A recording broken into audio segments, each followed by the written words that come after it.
मंगलम भगवान वीरो मंगलम गौतमो गणी मंगलम कुंद कुंदाद्यो जैन धर्मोस्तु मंगलम सर्वमंगलमांगल्यम सर्वकल्याणकारकम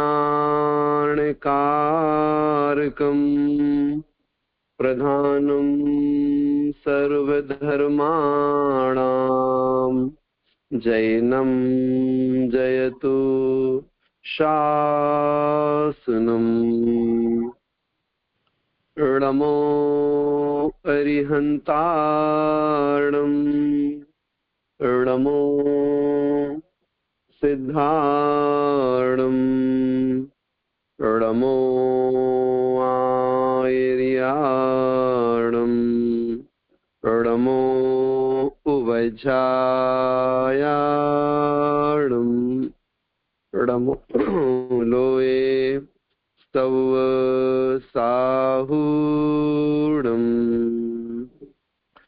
ऋणमियूणबद्धमाणं परमपाणं जीर्णं तिसोधेण बोच्छामि रयणसारं स्थायारण्यार्धं मीणम्। पंच परमेष्ठी भगवान की जय। परम पूज्य आचार्य गुरुवर विद्यासागर जी महाराज की जय। परम पूज्य आचार्य श्री 108 समय सागर जी महाराज की जय।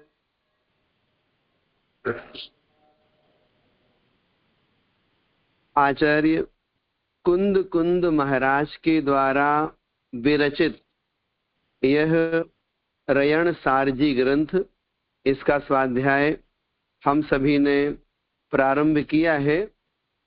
जैसा कि आपको बताया गया था, शब्द है रयण सार। रयण मतलब होता है रत्न, और रत्न को जब हम धर्म की अपेक्षा बोलते हैं तो कहलाएंगे गुण। तो मैं एक आत्मा, हमारी आत्मा में अनंत गुण हैं। उन अनंत गुणों में जो सारभूत गुण हैं, उस अपेक्षा से रयण सार में उन गुणों की चर्चा की गई है। वो जो गुण हैं, वो गुण मतलब एक प्रकार से हमारी अपनी क्वालिटी।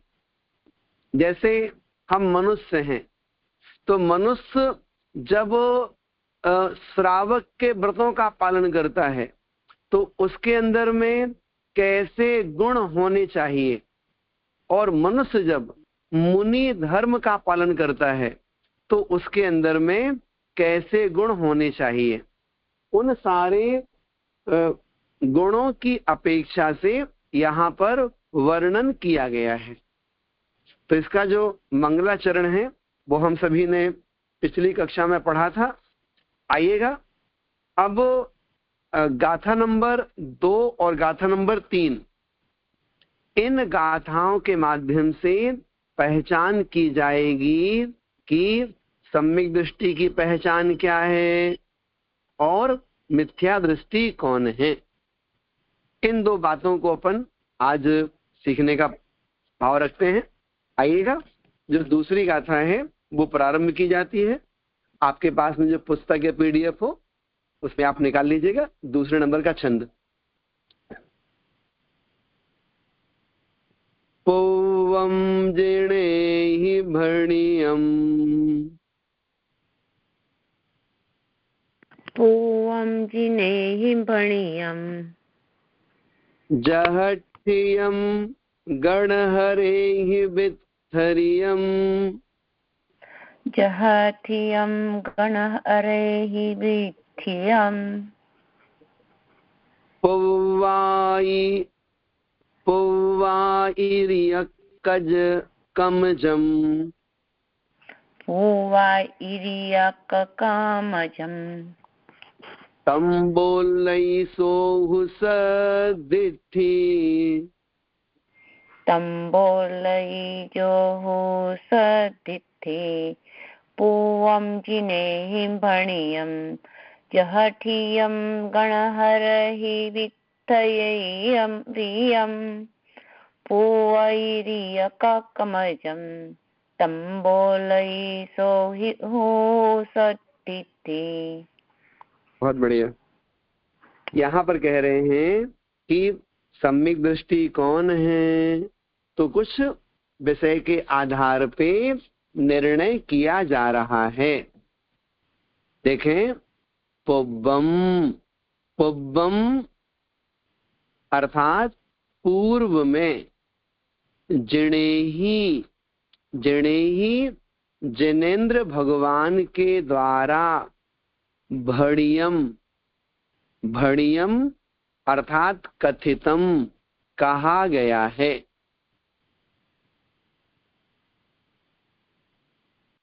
पूर्व में, पूर्व में जिनेन्द्र भगवान के द्वारा कहा गया है।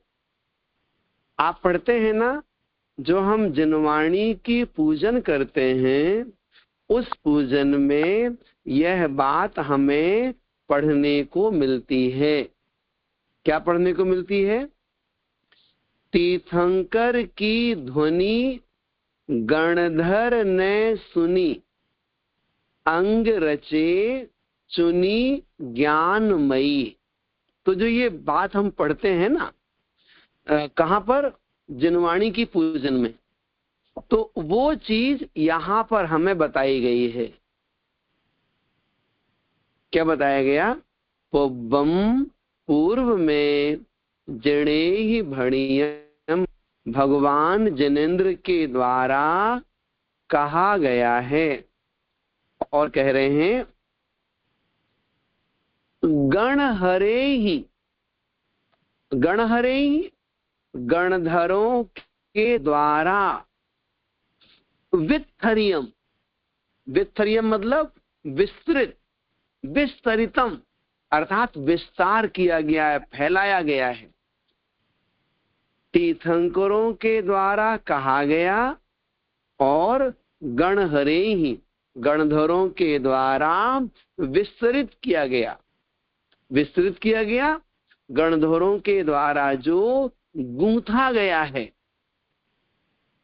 अर्थात गणधरों के द्वारा जो व्यवस्थित किया गया है। कहने वाले तीर्थंकर और तीर्थंकरों की वाणी को व्यवस्थित करने वाले गणधर।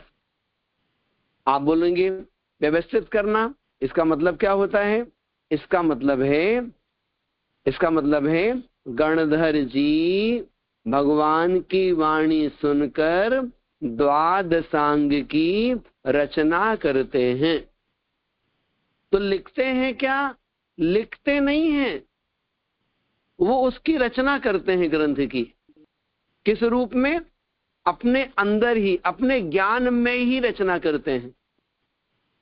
और वो जो रचना है द्वादशांग की, वो द्वादशांग रूप तो है ही, जिसको हम बोलते हैं अंग प्रविष्ट। तो अंग प्रविष्ट कह लो और साथ साथ अंग बाह भी कह लो, द्रव्य श्रुत कह लो, भाव श्रुत कह लो। उन सब की जो रचना करते हैं अपने मानस पटल पे ही, अपने हृदय में ही, अपने आत्मा में ही, वो कहलाते हैं गणधर। हमारे यहाँ पर विशिष्ट ज्ञानियों में, सदमस्त जीवों में सबसे बड़ा नाम आता है गणधर जी का। उनके पास में अनेक प्रकार की बुद्धि रिद्धियां होती हैं, जैसे कि बीज बुद्धि है, जैसे कि कोष्ठ बुद्धि है, जैसे कि पादारु सारणी रिद्धि है। तो ऐसी ऐसी विशिष्ट रिद्धियां गणधर जी के पास होती हैं, उन रिद्धियों के बल पर तीर्थंकरों की वाणी को व्यवस्थित करने वाले होते हैं। कौन होते हैं? गणधर होते हैं। ऐसी विशिष्ट रिद्धियां और भी किसी के पास में हो सकती हैं, लेकिन वो द्वादशांग की रचना करने के अधिकारी नहीं होते हैं। हाँ, गणधरों के बाद में अगर कोई द्वादशांग का ज्ञान कर ले, उसका निषेध नहीं कर रहे हैं, लेकिन प्रथम जो द्वादशांग की रचना करने के अधिकारी होते हैं वो गणधर होते हैं। विशेषता क्या हुई? विशेषता ये हुई, तीर्थंकरों की वाणी खिरती है, गणधर जी द्वादशांग की रचना करते हैं, और भी मुनिराज हैं, 12 सभाओं में बैठे और भी बहुत सारे देव देवांगनाएं मनुष्य हैं, वो सब भी भगवान की वाणी सुनते हैं और अपने अपने क्षयोपशम के अनुसार अपनी जिज्ञासाओं का समाधान पा लेते हैं। तो इस प्रकार से गणहरे ही वित्थरियम, गणधरों के द्वारा उस दिव्य ध्वनि का विस्तार किया जाता है। ये आचार्य महाराज यहां बता रहे हैं। इसके बाद क्या होता है? पुव्व आयर्य। पुव्व आयर्य, आयर्य मतलब आचार्य, तो पुव्व मतलब पूर्वाचार्य। जो पूर्वाचार हुए हैं, पूर्वाचार, उनको हम क्या बोलेंगे? उनको हम बोलेंगे, जैसे अपनी भाषा में उदाहरण के लिए आचार्य पुष्पदंत, आचार्य भूतबली, आचार्य कुंद कुंद स्वामी, आचार्य उमा स्वामी, आचार्य पूज्यपाद, आचार्य अकलंक देव, यति वृषभाचार्य, वीरसेन स्वामी, जिनसेन स्वामी। ये क्या बोले हमने? ये आपके सामने आचार्यों के नाम बोले। ये हमारी आपकी अपेक्षा कौन कहलाते हैं? ये कहलाते हैं पुव्व आयर्य, ये पूर्वाचार्य कहलाते हैं। अब जिन्होंने इस ग्रंथ को लिखा है, अगर इनसे कहा जाए कि आपकी दृष्टि में पूर्वाचार्य कौन, तो कहा जाएगा इनकी दृष्टि में पूर्व आचार्य आचार्य आचार्य पुष्पदंत जी, आचार्य भूतबली जी, और है तो आचार्य गुणधर महाराज, वो कहलाएंगे पूर्वाचार्य। क्यों कहलाएंगे? क्योंकि इस ग्रंथ को लिखने वाले आचार्य कुंद कुंद स्वामी जी, और कुंद कुंद स्वामी जी कह रहे हैं पुव्व आयर्य कमजम, मतलब पूर्व आचार्यों के द्वारा कमजम, अर्थात जो ग्रंथ है उस ग्रंथ को परंपरा के आधार पे कहा गया है। तो कुंद कुंद स्वामी के पहले कौन हुए?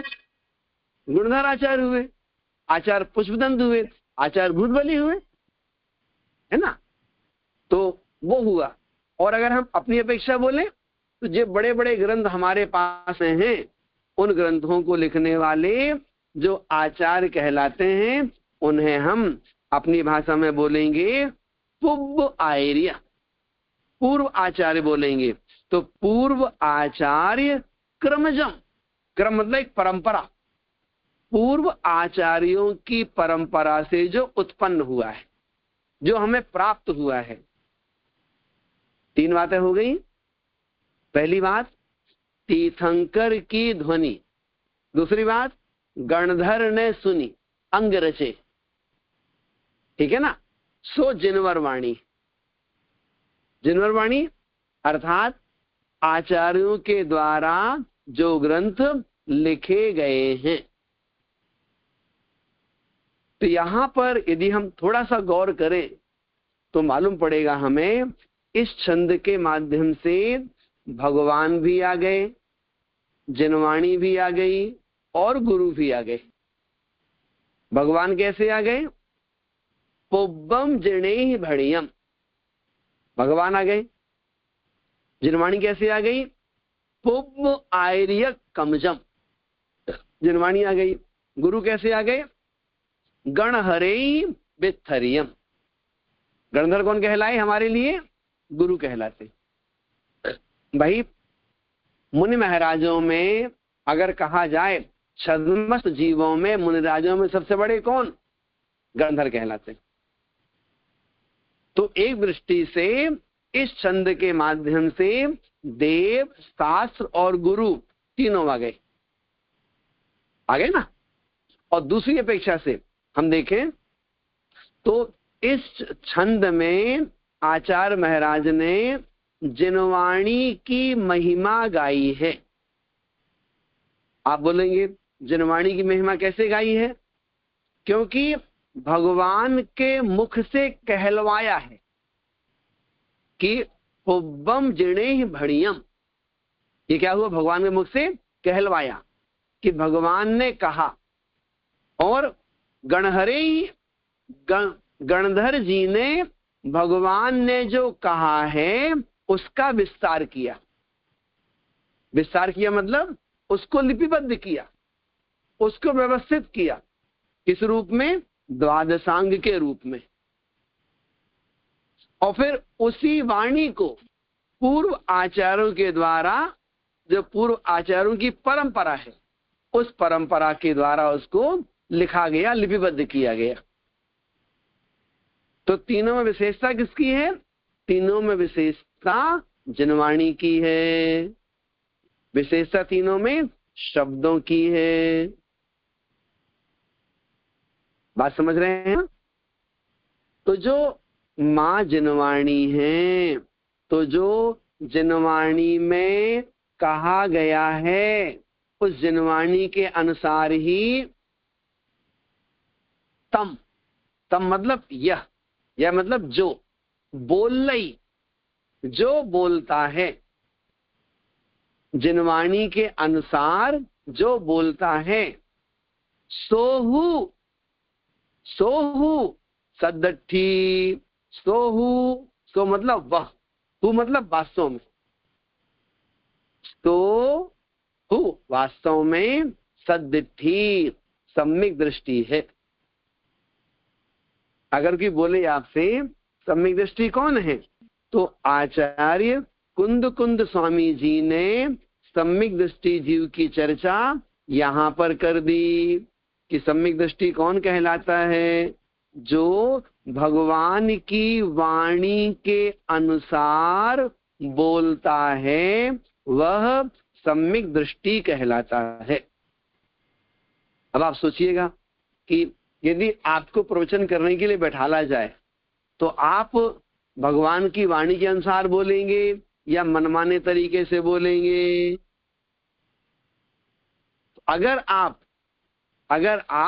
भगवान की वाणी के अनुसार बोलते हैं, इतने में ही आचार्य कुंद स्वामी जी रुके नहीं, इसके बाद भी इन्होंने एक शर्त और लगा दी कि भगवान की वाणी के अनुसार बोलना, लेकिन कैसा बोलना?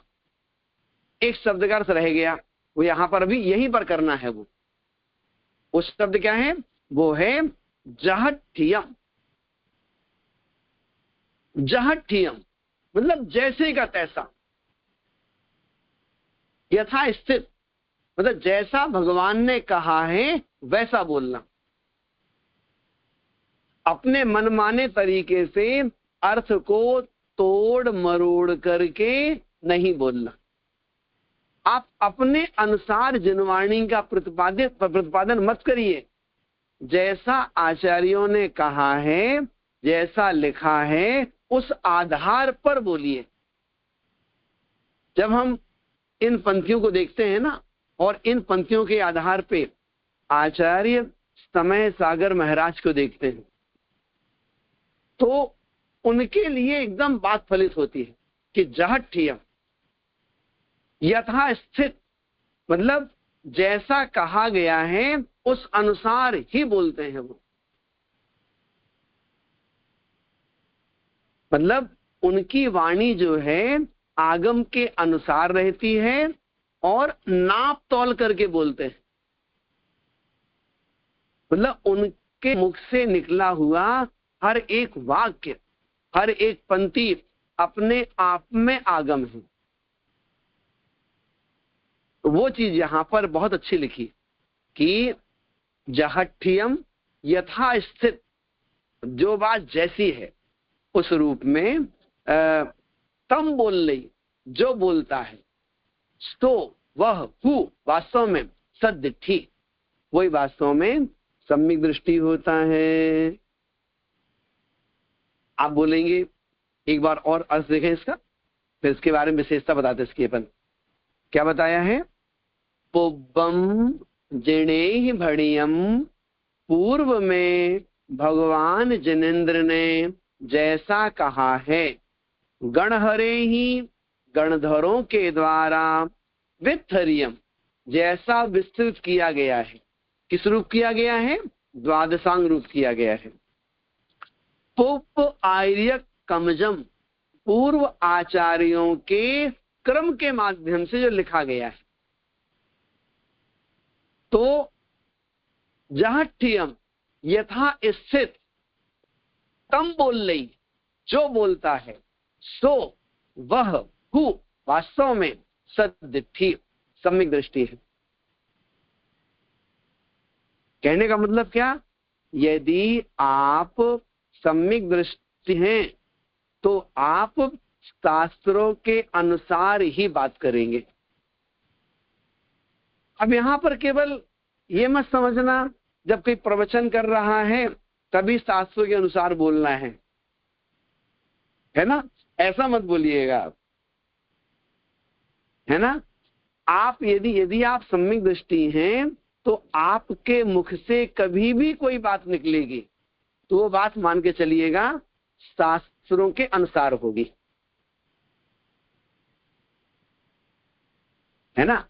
और कम से कम जिस समय आप प्रवचन कर रहे हैं, धर्म की बात किन्हीं दूसरों को आप सिखा रहे हैं, उस समय तो आपको आगम के अनुसार ही बोलना होगा, क्योंकि बोलने वाला तो एक है, सुनने वाले हजारों की संख्या में हो सकते हैं। तो यदि आप प्रामाणिक वक्ता माने जाते हो, आपकी बात को लोग वजनदारी से सुनते हैं और मानते हैं, तो फिर आपको जब भी बोलना होगा तो आगम के अनुसार ही बोलेंगे। आप आगम विरुद्ध कोई बात नहीं बोलेंगे। एक उदाहरण आपको देते हैं। मतलब एक राजा ने शब्द का अर्थ गलत कर दिया। मतलब एक शब्द आता है अज, अज बोलते हैं ना, है ना। तो अज शब्द के दो अर्थ हो जाते हैं। एक अज का मतलब बकरा भी होता है और अज का मतलब होता है पुराना धान्य, पुराने जब, उसको भी अज बोलते हैं। तो उनको उस प्रसंग में वहां पर अज का अर्थ करना था पुराना धान्य, लेकिन वो ना करके उन्होंने बकरा कर दिया और उनकी बात को लोगों ने प्रमाणिक मान लिया। तो लोगों ने बात को प्रमाणिक माना और जिसने ऐसा बोला वो सिंहासन पर बैठे बैठे ही नरक में जा गिरा। मतलब उसे तो अपने बोलने का फल मिला ही, लेकिन साथ साथ में मतलब समाज भ्रमित हो गई और लोगों ने तब से एक बलि प्रथा चला दी। उस एक के निमित्त से आज तक ना जाने कितने जीवों की बलि दी जा रही है। तो ऐसे करके मतलब कोई एकांतवादी लोग हैं, वो एकांतवाद का पोषण करने वाली बातों को कहते हैं कि आचार्यों की वाणी है, आचार्यों ने ऐसा ही कहा है। जो व्यवहार है सो हेय है, जो कुछ है तो निश्चय नहीं है, व्यवहार में कल्याणकारी नहीं है। तो व्यवहार में कल्याणकारी नहीं है तो व्यवहार में से जो चीजें कही जाती हैं लोगों ने उस रूप आचरण करना, प्रवृत्ति करना छोड़ दिया। जैसे भगवान की पूजा क्या है? व्यवहारने का विषय है, और व्यवहार है सो है भगवान की पूजा नहीं करना। अभिषेक करना क्या है? व्यवहार क्रिया है, और व्यवहार क्या है? व्यवहार है भगवान का अभिषेक करना छोड़ दिया। तो इस प्रकार से लोग एकांतवादी हो गए, और एक के दिमाग में इस प्रकार का चिंतन चला, एक के दिमाग में ऐसी बातें आई, और उसके कारण से हजारों लाखों लोग उनकी बात को मानने वाले हो गए। अब मानने वाले हो गए तो उससे धर्म ही विध्वंस हो गया, धर्म में ही बंटवारा हो गया। ऐसे ही मान के चलिए लगभग 2100-2200 वर्ष पहले की बात है, जिस समय अकाल पड़ा था आचार्य भद्रबाहु स्वामी जी के समय में, उस समय भी ऐसे मतभेद हो गए। अगर वो आचार्य भद्रबाहु स्वामी की बात मान लेते और मान करके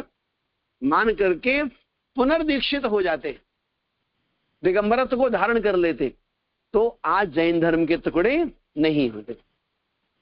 टुकड़े क्यों हुए? क्योंकि उन्होंने बात मानी नहीं और मनमाने तरीके से धर्म का प्रतिपादन कर दिया। तो क्या है, मूल परंपरा की अपेक्षा, मूल धर्म की अपेक्षा से अगर कोई हमें अपवाद मार्ग बताता है और अपवाद मार्ग सरल होता है, तो लोग अपवाद मार्ग को स्वीकार कर लेते हैं। इसी प्रकार से अगर हम देखें गौतम बुद्ध हैं। अगर गौतम बुद्ध जी जो थे दिगंबर मुनि थे वो, और 8 वर्षों तक वो दिगंबर मुनिराज बने रहे, अच्छी तपस्या करी, खूब ज्ञान अर्जन किया, लेकिन उनको दिगंबर जैन धर्म की साधना कठिन लगी। उन्होंने क्या किया? उन्होंने एक मध्यम मार्ग निकाल दिया कि आप ऐसे चलिए, इसमें भी आपका भला हो जाएगा। अच्छे वक्ता थे, लोगों ने बात मान ली, उनकी बात माननी, तो क्या हुआ, उनके अनुसार चलने वाले लाखों लोग हो गए, अब करोड़ों अरबों में। अब तो मतलब देश के देश उस धर्म को मानने वाले हैं। आप बैंकॉक की तरफ चले जाइए, आप गौतम बुद्ध की आपको हजारों मूर्ति मिल जाएंगी। आपको नाग बुद्ध के नाम से पूछते वो लोग। तो ये इसलिए आचार समझा रहे हमारे लिए कि आप आगम के अनुसार बोलिए। आप अगर नहीं बोलेंगे आगम के अनुसार, तो आपके द्वारा बताए गए शब्दों से मार्ग चल जाएगा, और मार्ग चलेगा वो धर्म बन जाएगा। फिर वो धीरे धीरे धीरे लोग उसके फॉलोवर्स हो जाएंगे। फिर तो उस समय की बात, जिस समय आचार्य कुंद स्वामी हुए थे, उस समय श्वेतांबर धर्म पनप रहा था, है ना, पनप रहा था।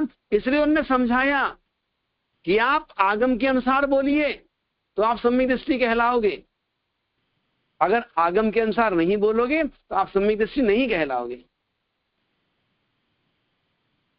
तो जो धर्म में जो ऐसे बंटवारे होते गए ना, वो बंटवारे होने के पीछे यही कारण है।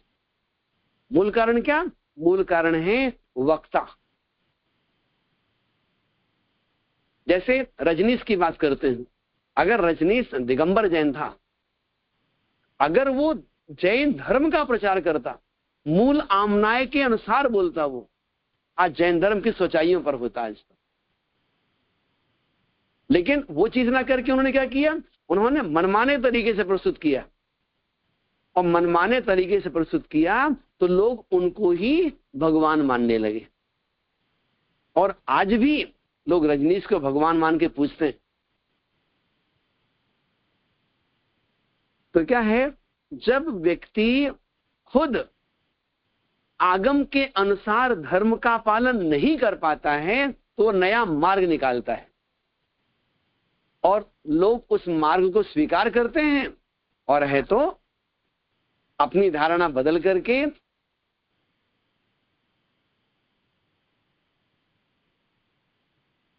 आगम के अनुसार नहीं बोलोगे तो सम्यक दृष्टि नहीं कहलाओगे। ये चीज यहां पर सीखने की है। जी कुछ पूछना तो नहीं इसमें? एक बार बोल दीजिएगा।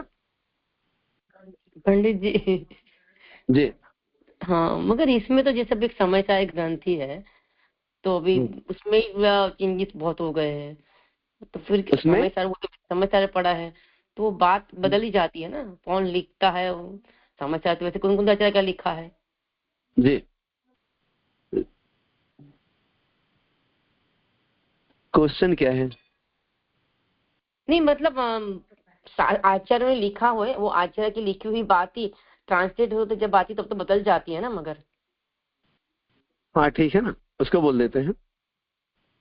आप कह रहे हैं जैसे आचार्य कुंद कुंद स्वामी जी ने समय सार जी लिखा है ना, उसके बाद में जयसेन स्वामी जी ने उसकी संस्कृत टीका लिखी, अमृतचंद स्वामी जी ने उसकी संस्कृत टीका लिखी, तो आचार्य तो बदल गए ना। देखो आचार्य भले बदल गए हों लेकिन आमनाएं तो वही है। उदाहरण आपको देते हैं फिर आपके प्रश्न का उत्तर देंगे। जैसे हमने माना गौतम स्वामी जी के पास में जो ज्ञान था वो समुद्र में भरे हुए जल राशि के समान था, ठीक है। इसके बाद में आचार्य कुंद कुंद स्वामी जी के पास जो ज्ञान था वो ज्ञान हमने माना कि एक टंकी में भरा हुआ पानी है। फिर बाद के जो और आचार्य हैं हमने माना किसी के पास में एक भगोनी में रखा पानी है, किसी के पास एक जग में रखा पानी है, किसी के पास एक गिलास में रखा पानी है, किसी के पास एक कटोरी में रखा पानी है। लेकिन अगर आप पानी का स्वाद देखोगे तो मालूम पड़ेगा गौतम स्वामी जी के पास में जो ज्ञान था वो क्षीर सागर के जल के समान पवित्र और शुद्ध था। वही क्षीर सागर का जल किसी टंकी में आया, वही क्षीर सागर का जल ग्लास में आया, कटोरी में आया, जग में आया, भगोनी में आया। आप बताइए पानी की मात्रा कम ज्यादा है या पानी के स्वाद में अंतर है? मीनाक्षी भाभी मतलब क्वांटिटी कम है। क्वांटिटी कम है मतलब पानी की मात्रा कम ज्यादा हुई है, पानी के स्वाद में अंतर नहीं आया। हमें ऐसा ही श्रद्धान करना होगा, हमें ऐसा ही विश्वास करना होगा। अगर हम ऐसा बोल देंगे, अगर हम ऐसा बोलेंगे कि वो तो पहले जो पानी था ना गौतम स्वामी जी के पास वो क्षीर सागर के जल का था और बाद में पानी का स्वाद बदल गया, वो पानी का स्वाद वो लवण समुद्र का पानी आ गया। तो अगर पानी के स्वाद में अंतर मानेंगे तो फिर हम मूल परंपरा का श्रद्धान नहीं कर पाएंगे। तो पानी की मात्रा कम हो रही है, स्वाद में अंतर नहीं आ रहा है, ऐसी धारणा हमें बनानी होगी। अब देखो, अब आपके प्रश्न का उत्तर देते हैं। जो लोग मूल आमनाय से हट कर के प्राकृत की गाथाएं हैं, संस्कृत की टीका है, तो उसका अगर हिंदी अर्थ अलग तरीके से करते हैं तो ये कमी मूल आमनाय की नहीं है। अभी किसी में इतनी ताकत नहीं आई है कि आचार्य कुंद कुंद महाराज की जो गाथाएं हैं उन गाथाओं को कोई बदल दे, वो ताकत किसी में नहीं है। मतलब इतना भय तो है लोगों के अंदर में। इसी प्रकार से जयसेन स्वामी जी या पूज्यपाद महाराज या और बड़े बड़े आचार्य, इन्होंने जो ग्रंथों की संस्कृत टीकाएं लिखी हैं उन टीकाओं की संस्कृत की पंक्तियों को कोई बदल दे, ये ताकत किसी में अभी नहीं है। हाँ, लोग हिंदी में गलतियां कर देते हैं, अपनी अपनी धारणा के अनुसार हिंदी के अर्थ में गलती कर देते हैं, और बहुत से लोगों की तो उतनी भी हिम्मत नहीं बढ़ती, हिंदी का अर्थ भी ज्यों का त्यों करेंगे। उनको अगर अलग से कुछ कहना है ना तो विशेषार्थ लिख करके अपनी बात रखते हैं वो। इसलिए कहा जाता है ना, आप स्वाध्याय कर रहे हैं, कोशिश करिएगा आप मूल छंद से अर्थ निकाल पाएं। आप संस्कृत पढ़ रहे हैं, कोशिश करिएगा जो संस्कृत लिखी है ना, संस्कृत जो लिखी है उस संस्कृत से आप अर्थ निकाल पाएं। हाँ, कभी कोई शब्द समझ में नहीं आ रहा है, आप हिंदी देख लो आप। तो जो मतलब बाद के विद्वान हुए हैं या जिन्होंने हिंदी लिखी है, हिंदी करी है, तो उन्होंने भी बहुत सोच समझ के करी है। फिर भी जिन्होंने गड़बड़ किया है ना, उन्होंने गड़बड़ किया है। गड़बड़ किसने किया है? गड़बड़ उन्होंने किया है जिन्होंने अध्ययन एकांतवादियों से किया है। बात समझिएगा, जिन्होंने एकांतवादियों से अध्ययन किया है उनने गड़बड़ किया है, अथवा जिन पर उनकी छाया पड़ गई। छाया मतलब उनका साथ जिनको मिल गया। लेकिन जो मूल आमनाय से जुड़े हुए लोग हैं, चाहे कोई बड़े विद्वान रहे हों और भी रहे हों, उन सब ने तो आगम की वाणी को ज्यों का त्यों लिखा है कि कहीं ना कहीं लोगों के अंदर में इस बात का भय रहता है, अरे भैया गलत लिखेंगे तो हमें पाप लगेगा, हमें दुर्गति हमारी हो जाएगी हमारी। तो इसलिए लिखना अपने आप में बहुत बड़ी बात होती है। मीनाक्षी भाई बात समझ रहे हैं आप? पंडित समझ में आया। हाँ, इसलिए अपन क्या है ना, मूल आमनाय के। हाँ जी, क्वेश्चन बेसिकली मेरा क्या है, मतलब सम्यक दृष्टि है ये बताना चाह रहे हैं ना, जो जिनवानी का आचार्य मुझे वो बात को जो माने उसी बात को जैसा का जैसा माने उसको सम्यक दृष्टि कहा है बेसिकली जी।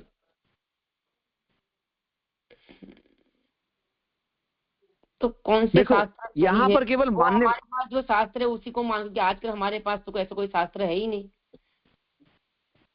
ऐसा नहीं है ना, आप कह रहे हमारे पास कोई शास्त्र ऐसे है ही नहीं है। देखिए हमारे पास में जो अपन पढ़ते हैं ना, उदाहरण के लिए आपने सबसे पहले सरवार सिद्धि का अध्ययन किया, तो मूल ग्रंथ नहीं है क्या? द्रव्य संग्रह आपने 2 बार पढ़ी संस्कृत टीका से, मूल ग्रंथ नहीं है क्या? आपने गौमठ सार कर्म कांड पढ़ा, मूल ग्रंथ नहीं है क्या? है ना? इसके बाद और क्या पढ़ा? और जितने भी पंचास्त्रिकाय पढ़ा आपने, पंचास्त्रिकाय पढ़ा, मूल ग्रंथ है। रत्न श्रावकाचार पढ़ा था, मूल ग्रंथ है। इष्टोपदेश पढ़ा, मूल ग्रंथ है। सर्वार सिद्धि पढ़ी, मूल ग्रंथ है। तत्वासुत पढ़ रहे हैं, वो मूल ग्रंथ है।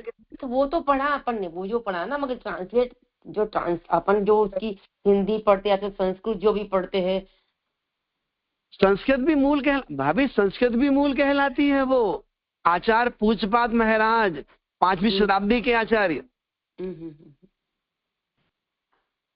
वही मूल ग्रंथ कहलाता है। श्लोक वार्तिक मूल ग्रंथ है, राजवार्तिक मूल ग्रंथ है। एक बात और बताएं आपसे, अगर आपने साल 2 साल जैन धर्म का मूल ग्रंथों का अध्ययन कर लिया तो आपके पकड़ में सब आ जाएगा।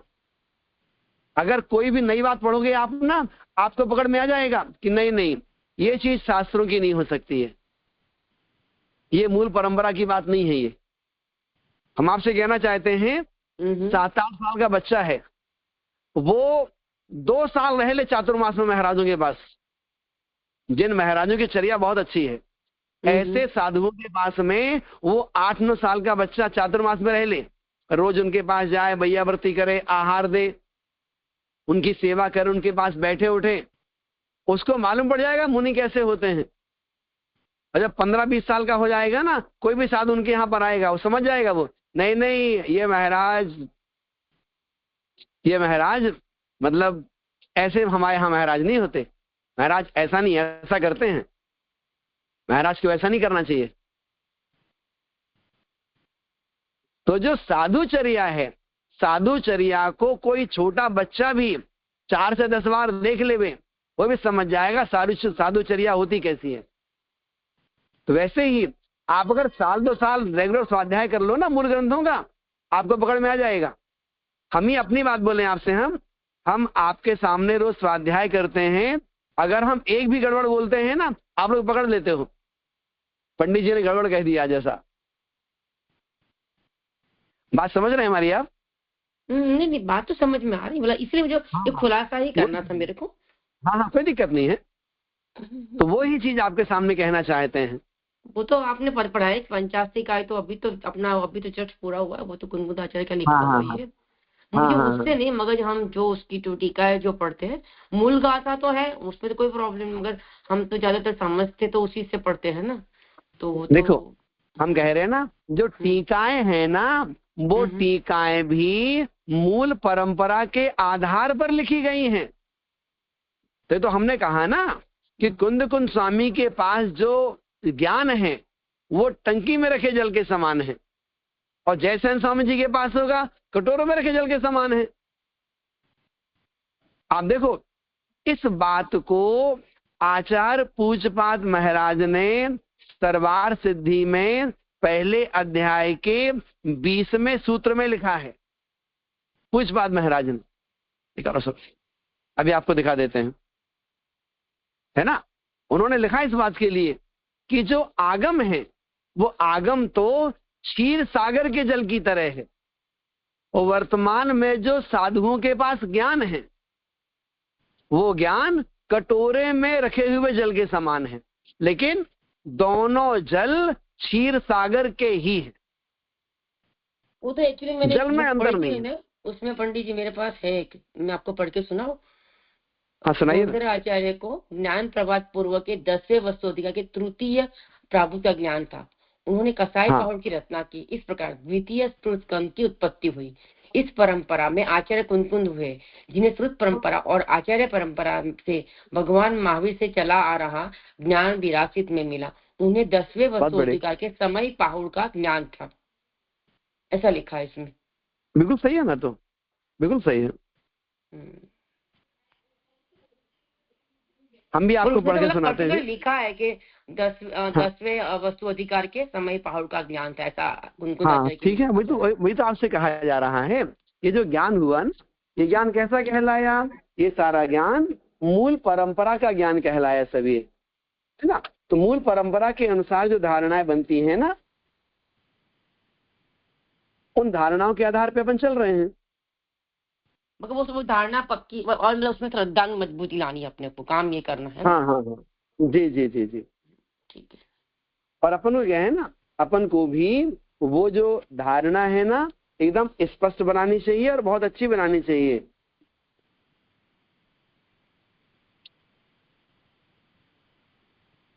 देखो, जिस प्रकार क्षीर सागर का जल घट में भर दिया जाता है, उसी प्रकार ये ग्रंथ भी अर्थ रूप से ही वे ही हैं, इसलिए प्रमाण है। ठीक है ना। द्वादशांग का ज्ञान कैसा हो गया? वो क्षीर सागर का जल हो गया। तो क्षीर सागर के जल को हमने क्या किया है? घट में भर लिया जाता है, मटके में भर लिया, वैसे समझिएगा। ठीक है, देखो शास्त्रों में ऐसे ही लिखा जाएगा। नहीं, बोलने के लिए से पढ़ा पंडित जी? ये हमने पढ़ा है सरवार सिद्धि पहला अध्याय 20वां सूत्र। अच्छा, ठीक है। देखो ये लिखा है संस्कृत में भी, क्षीरार्णव जल घट गृहीतम इव, मतलब क्षीर सागर का जल घट में रखे हुए के समान। ठीक है, ठीक है पंडित। देखो लिखा, मतलब सुनो, अभी प्रश्न किया आचार्यों ने। प्रश्न क्या किया? देखो लिखा है कि वे सर्वज्ञ प्रत्यक्षदर्शी और दोष मुक्त हैं, इसलिए प्रमाण है। इनके साक्षात शिष्य और बुद्धि के अतिशय रूप रिद्धि से युक्त गणधर, आपको बताया था ना बुद्धि रिद्धि के भेद प्रभेद। गणधर श्रुत केवलियों ने अर्थ रूप आगम का स्मरण कर अंग और पूर्व ग्रंथों की रचना की। सर्वज्ञ देव की प्रमाणता के कारण ये भी प्रमाण है। तथा आराती आचार्यों ने, मतलब बाद के आचार्यों ने, बाद के आचार्य आचार्य कुंदकुंद स्वामी जी, भूतबली जी इत्यादि इत्यादि, तथा आराती आचार्यों ने काल दोष से जिनकी आयु, मति और बल घट गया है, ऐसे शिष्यों का उपकार करने के लिए 10 वैकालिक आदि ग्रंथ रचे। तो जिस प्रकार क्षीर सागर का जल घट में भर दिया जाता है, उसी प्रकार ये ग्रंथ भी अर्थ रूप से ही वे ही हैं, इसलिए प्रमाण हैं। ठीक है, जिसे उसका, हाँ, इसका पॉइंट बनाना है कि सम्यक दृष्टि कैसा, तो बस उसको जिनवानी का जो गंधर ने जो गंधर ने सुनी, तीर्थंग ने रची, गंधर ने रची, वही वाला, बस वही लिखा, वही वाला। देखो एक चीज आपको बताएं, हम वो वाली बात तो है ही, इसके साथ साथ मूल वस्तु समझिए। इन्होंने केवल वाणी की बात नहीं करी, इन्होंने इस गाथा में 3 पॉइंटों के आधार पर चर्चा करी कि आपको श्रद्धान एक का नहीं करना है, श्रद्धान आपको 3 का करना है। 3 कौन? देव, शास्त्र और गुरु। कहने का तरीका अलग है, इनका तरीका क्या है? पुब्बम जिनेहि भणियम, पूर्व में जिनेंद्र भगवान के द्वारा कहा गया। तो आपको पहला श्रद्धान किस पर करना है? भगवान जिनेंद्र पर।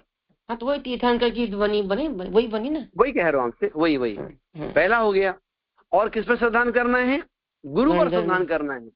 गुरु कैसे? गणहरे वित्थरियम, गणधरों के द्वारा विस्तार किया गया। तो आप बताइए ना, हम पिता को मानव पिता की बात न माने तो क्या के बेटे?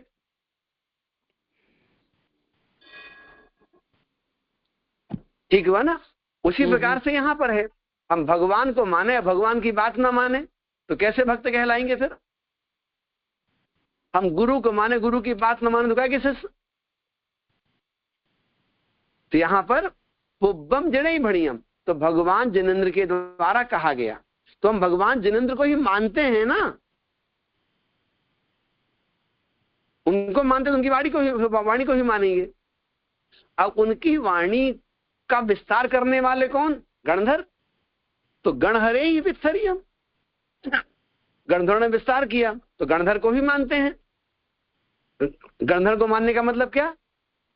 गुरु को मानते हैं। भगवान को मानने का मतलब देव को मानते हैं। देव हो गए, गुरु हो गए, अब क्या बचा? शास्त्र। तो पुब्ब आर्य, पूर्व आचार्यों के कमजम, उनकी परंपरा से जो लिखा गया है, तो क्या हो गए? शास्त्र हो गए। तो हमारे आचार्य महाराज कुंदकुंद स्वामी जी बड़े बुद्धिमान आचार्य, मतलब तीनों में बात वाणी की है। और कहते आप सम्यक दृष्टि तभी कहलाओगे आप। तो भगवान के हितोपदेशी पने को भी मानते हैं, गुरु के पास जो द्वादशांग का ज्ञान उसको भी मानते हैं, और जो आचार्यों ने शास्त्रों में लिखा है उसको भी मानते हैं। तो भगवान को मानेंगे तो भगवान की बात भी मानेंगे, गुरु को मानेंगे तो द्वादशांग को भी मानेंगे, और जो लिखा हुआ है उसको भी मानेंगे। तो इन 3 में से वर्तमान में हमारे पास क्या है? तो गणधर नहीं है, भगवान भी नहीं है, हमारे पास मात्र उनकी वाणी है। इसलिए देव शास्त्र गुरु में शास्त्र को बीच में रखा गया है। क्यों रखा गया? वर्तमान में शास्त्र दहली दीपक के रूप में है। वे हमें भगवान का स्वरूप भी बताते हैं, वे हमें गुरु का स्वरूप भी बताते हैं। ठीक हुआ ना? ऐसे ऐसे मुख्य रूप से वाणी का श्रद्धान करना है, और गौण रूप में इस गाथा के आधार पर देव, शास्त्र, गुरु तीनों आ जाते हैं। इसलिए तम बोल रही, जो बोलता है, कैसे? जहठियम, यथावस्थित, जैसा कहा गया है वैसा जो बोलता है, तो वह हु वास्तव में सद्दृष्टि, सम्यक दृष्टि। मीनाक्षी भाभी ठीक है, ठीक है ना? मगर इसमें देव, गुरु और फिर शास्त्र की बात है गाथा में। वही तो कह रहे हैं आपसे हम, देव, गुरु, शास्त्र। हाँ हाँ हाँ, नहीं, जनरली अपन देव, शास्त्र, गुरु बोलते हैं ना, मगर इसमें देव, गुरु और शास्त्र की बात है। वो तो क्या है ना, सुनो, वो तो क्या होता है, आचार्य लोग लिखते इसी प्रकार से हैं। छंद बनाना है ना, तो छंद बनाने के लिए ऐसे लिखा जाता है, वो आगे पीछे हो जाता है छंद बनाने में, अर्थ करेंगे, व्यवस्थित करेंगे हम। लेकिन यहाँ पर ऐसा ही है, देव है, गुरु है, फिर शास्त्र है।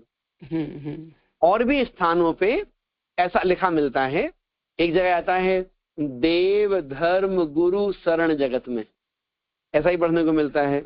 और ऐसे ही आप लोग प्रतिगमन करते हैं, उसमें भी 2 पंक्तियां आती हैं, उसमें भी देव पहले भगवान आते हैं, फिर गुरु आते हैं, फिर धर्म आता है।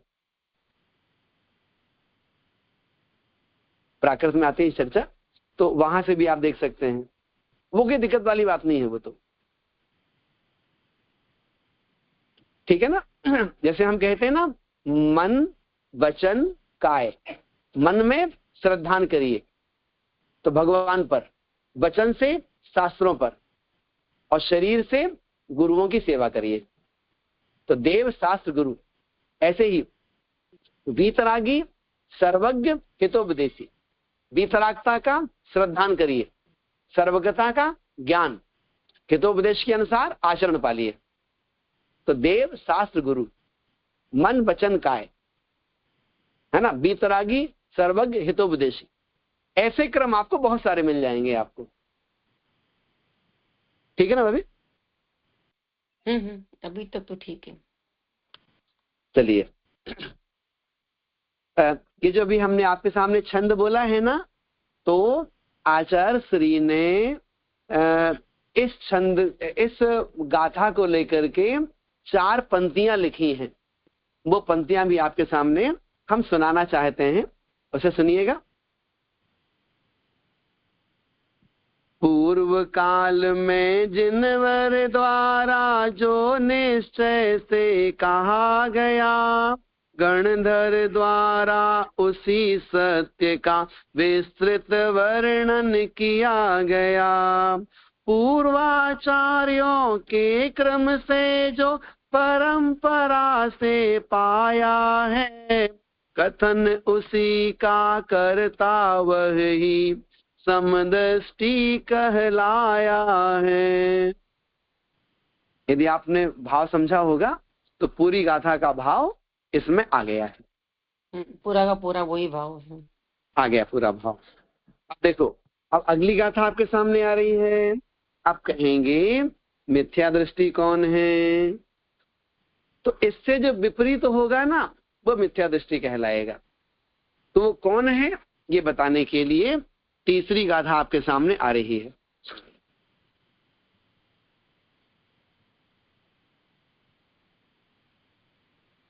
मधुसूदनान बलेन दो, मधुसूदनान बलेन दो, सच्छंदम बोलई जिणो दिठम, सच्छंदम बोलई जिणो दिठम, जो सो होई कुदिठी, जो सो होई कुदिठी, राहोई जिण मग्गल गणखो। एक मिनट, राहोई जिण मग्गल, लग्गर वो है इसमें। अच्छा, लग, हाँ तो इसमें थोड़ा लग रहो, न होई जिन मग्गल गर्वो मधुसूदनान बलेन दूं सच्चदम बोलई जिनुरितम जो सो होई कुदिट्ठी न होई जिन मग्गल गर्वो। रव होना चाहिए तो उधर खो कर दिया रव का। आइएगा गाथा का अर्थ करते संक्षेप में। मदी सुद णाण बलेण, मति ज्ञान और श्रुत ज्ञान के बल से। ये देखो यहाँ पर सामान्य से मति ज्ञान श्रुत ज्ञान लिखा है, यहाँ कोई सम्यक ज्ञान की बात नहीं चल रही। मति ज्ञान श्रुत ज्ञान से सामान्य से कह रहे हैं, अपने मति ज्ञान और श्रुत ज्ञान के बल से स्वच्छंदम बोल रही। स्वच्छंदम मतलब स्वच्छंद, मतलब मनमाने तरीके से, मतलब कोई आगम की बात कर रहे हैं कि बिना आगम की बात कर रहे हैं, जो मन में आया कहते चले जा रहे हैं। तो स्वच्छंदम बोल रही, जो स्वच्छंद बोलता है। किसको? दृढ़ोद्दिष्टम, भगवान जनेन्द्र की वाणी को जो स्वच्छंद रूप से बोलता है। सो होई, जो सो होई, जो मतलब वह, सो मतलब वह, जो ऐसा बोलता है, सो होई वो होता है कुदिट्ठी। वह कुदिट्ठी, कुदिट्ठी मतलब मिथ्या दृष्टि ही है। मति ज्ञान श्रुत ज्ञान के बल से आगम की वाणी को, भगवान की वाणी को जो स्वच्छंद रूप से बोलता है। स्वच्छंद मतलब स्वतंत्र रूप से, मतलब जो आगम का सहारा लेके नहीं बोलता, स्वच्छंद मनमाने तरीके से बोलता है। तो होई कुदिट्ठी, वो मिथ्या दृष्टि होता है। कह रहे हैं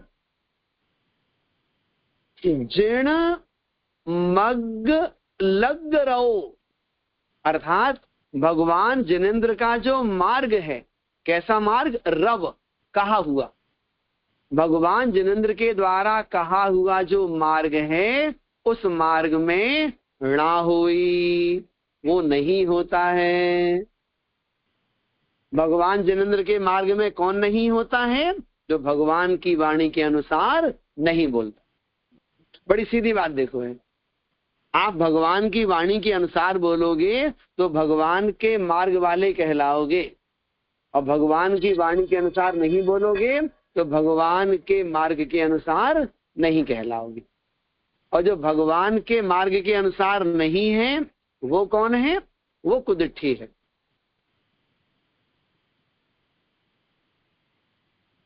मतलब आचार्य कुंद स्वामी जी ने अपने जमाने में इस बात को लिख दिया। मतलब हो सकता है उस समय, मतलब इतने सारे मतांतर भले ना हो, लेकिन जो भी मतांतर थे, अगर आचार्य कुंद स्वामी कहते हैं, अगर आप भगवान जिनेन्द्र की वाणी के अनुसार नहीं बोलोगे तो आप मिथ्या दृष्टि कहलाओगे। पंडित जी, वो तो महावीर भगवान के सामने उसी टाइम पे ये बुद्ध उस समय भी हो गया था। अरे आप महावीर स्वामी सुनो, तो आप महावीर स्वामी को छोड़िए, भगवान आदिनाथ स्वामी जी के समय में उनके सामने ही उनके पोता उनके विरोध में खड़े हो गए थे, है ना? और उन्होंने 1-2 क्या 363 प्रकार के मत चला दिए। मतलब हमें तो ऐसा लगता है, जब हम इस विषय में सोचते हैं ना, हमें तो ऐसा लगता है कि वो मारीची जहां जाते होंगे प्रवचन करने के लिए, तो जो मन में आया वो कह दिया और लोगों ने बात मान ली। कई बार ऐसा होता है ना कि भाई पिताजी प्रमाणिक है ना, पिताजी प्रमाणिक है ना, तो बेटा भी प्रमाणिक होगा, बेटा भी। वही ना, लेकिन तीर्थंकर दीक्षा इस बात बोलने वाले नहीं थे, तो फिर उसने जो बोला वो बात को माना गया। वही तो कह रहा हूँ, उनके जिनके दादाजी तीर्थंकर, जिनके पिताजी चक्रवर्ती, जिनके चाचा को कामदेव, है ना, तो उनकी बात तो लोग मानेंगे ना भाई। आप बताइए ना, मतलब कोई बड़ा नगर सेठ है, नगर सेठ आपके पास में, भैया 2000 रुपये देना, 5000 देना, लोग कोई मना करेगा क्या? कोई मना नहीं करेगा, कोई भी आगे दे देगा उनको, तो है ना। उसी प्रकार से यहां समझिएगा। तो हमें ऐसा लगता है कि मारीची जहां जाते थे, जो बोलते थे, लोग स्वीकार कर लेते थे। अगली जगह गए, फिर नई बात कही दी, कहीं और नई बात कही दी, फिर नई बात कह दी। ऐसे अलग अलग अलग प्रकार से मान्यताएं बनती चली गई और इतने सारे मतांतर फैल गए। उन्हीं को यहां पर उन्होंने काट दिया सबको। ठीक है, इसकी चर्चा और भी है, अपन अगली क्लास में करेंगे। ठीक है। बोधि समाधि परिणाम शुद्धि स्वात्मोपलब्धि शिव सौख्य सिद्धि चिंतामणिम चिंतित वस्तु दाने त्वाम वंदमानस्य ममास्तु देवी। इनकी माता जी की वचन।